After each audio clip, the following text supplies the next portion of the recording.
Most people spend a significant portion of their lives trying to get to stable. A reliable income, a settled relationship, a predictable routine, a clear sense of where things are heading. Stability is the goal.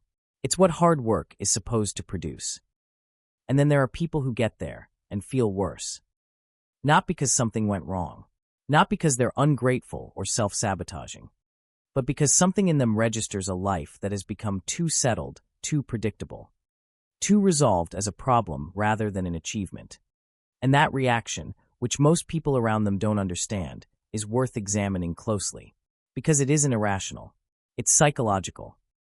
Let's start with what's actually happening in the minds of these people. Psychologists who study human motivation have long recognized that people differ significantly in what they call their optimal stimulation level, the degree of complexity, novelty, and challenge that the brain needs to function at its best. This isn't a preference. It's a neurological baseline. Some people are wired to operate well in calm, predictable environments. Others need a higher degree of input, more complexity, more uncertainty, more situations that require genuine problem-solving, to feel cognitively engaged rather than cognitively starved. For people with a high optimal stimulation level, a life that has become too stable is a life that is running well below what their minds require. The days are manageable. The outcomes are predictable. The challenges, such as they are, have all been navigated before. And the brain, which is at its core, a pattern recognition and problem-solving organ, finds itself with insufficient material to work with. The result isn't contentment.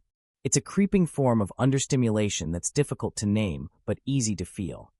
A sense that something is missing without being able to point to what. A flatness that settles in gradually. A low-level restlessness that doesn't respond to the usual reassurances. You have everything you need, things are going well, you should be happy. The brain isn't asking for happiness. It's asking for something to do. This is not immaturity or ingratitude. It's a mind asking for the conditions it needs to function the way it's built to function. And a life that's too stable, for these people, consistently fails to provide those conditions. There is also something worth noting about how these people behave when they sense stability tipping into stagnation. They don't usually blow things up dramatically. More often, they start looking for edges, new projects, new skills, new directions that don't require dismantling what they've built, but do require pushing against something unfamiliar. They're not trying to escape their lives. They're trying to reintroduce the conditions their minds need. The search for challenge isn't impulsive in these people. It's diagnostic. They've learned to recognize the symptoms of understimulation, and they've learned, over time, what the remedy looks like. Now let's talk about something that goes deeper, into how these people relate to their own sense of self. For most people, identity is anchored to positions. You are the job you hold, the role you play in your family, the place you occupy in your community. These are stable reference points that persist through time and give a continuous, reliable answer to the question of who you are. For people who don't like their lives to be too stable, identity works differently. It's not anchored to a position. It's anchored to a process. They know most clearly who they are when they're in motion, when they're learning something they don't yet understand, adapting to a situation they haven't encountered before, making decisions that actually matter because the outcome is genuinely uncertain. The movement itself is where they find themselves. Psychologists who study what's called narrative identity, the way people construct a sense of self through the stories they tell about their lives, have found that some people build identity through a continuous, forward-moving story. Each chapter requires something new. Each turn in the narrative asks them to become something slightly different from what they were before. This isn't instability. It's a different architecture of self, one that requires ongoing development to hold its shape. When life becomes too stable for these people, the story stops moving. The chapter therein extends indefinitely. And something in them responds to that not as arrival but as stagnation, as a version of themselves that has stopped being written. They don't feel like they've succeeded. They feel like they've been paused. This is why the discomfort they experience in very stable periods isn't easily resolved by reminding them of what they have. What they have isn't the issue.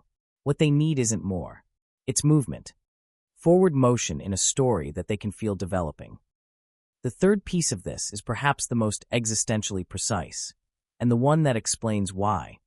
For these people, the stakes feel higher than just boredom. There's a distinction in psychology between two fundamentally different kinds of well-being.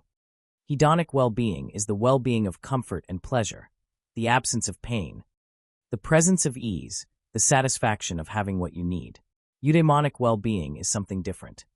The well-being that comes from living in full engagement with your capacities, from being genuinely challenged, from doing things that matter and require you to bring everything you have.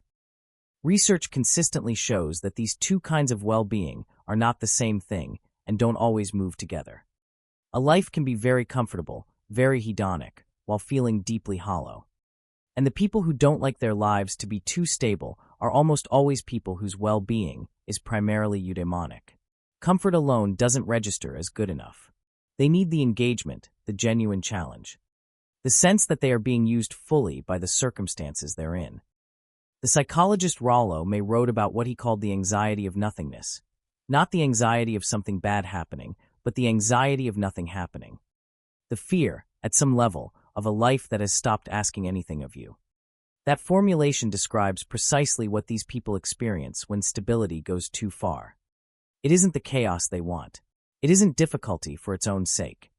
It's the particular sensation of being genuinely required by a problem, by a challenge, by a situation that hasn't been resolved yet and is counting on them to resolve it. A life that asks nothing of you, for these people, doesn't feel like a life that has arrived. It feels like a life that has gone quiet in the wrong way. Like an instrument that's been put away rather than played. And what they're reaching for, in those moments, isn't disruption. It's weight. The specific gravity that comes from being in a situation where what you do today actually shapes what happens tomorrow. Where the outcome isn't already known. Where something real is at stake. So let's be clear about who these people are. They are not reckless. They are not people who tear things down because they can't appreciate what they've built. They are people whose minds require a higher degree of engagement than stability typically provides, whose sense of self is located in a process rather than a position, and who need to feel genuinely required by their own lives in order to feel genuinely alive in them. It is also worth saying something about the difference between these people and people who are genuinely self-destructive, because the two are often confused, and the confusion does real damage. Self-destructive behavior tears down what works without replacing it with anything better. What these people do is different. They move toward complexity, not chaos. They seek situations that demand more, not situations that destroy what exists. The distinction matters because it changes the interpretation entirely. This isn't a pattern to fix. It's a pattern to understand, and in many cases, to work with rather than against. In a culture that has decided stability is the destination, these people are living by a different map. Not a worse one. Just one that leads somewhere different, toward a life that keeps asking, keeps requiring, keeps moving. For some people, a life that has stopped asking anything of them is not a life that has arrived. It's a life that has stalled. If that resonated, leave a comment. I'd like to hear your thoughts. I'll see you in the next video.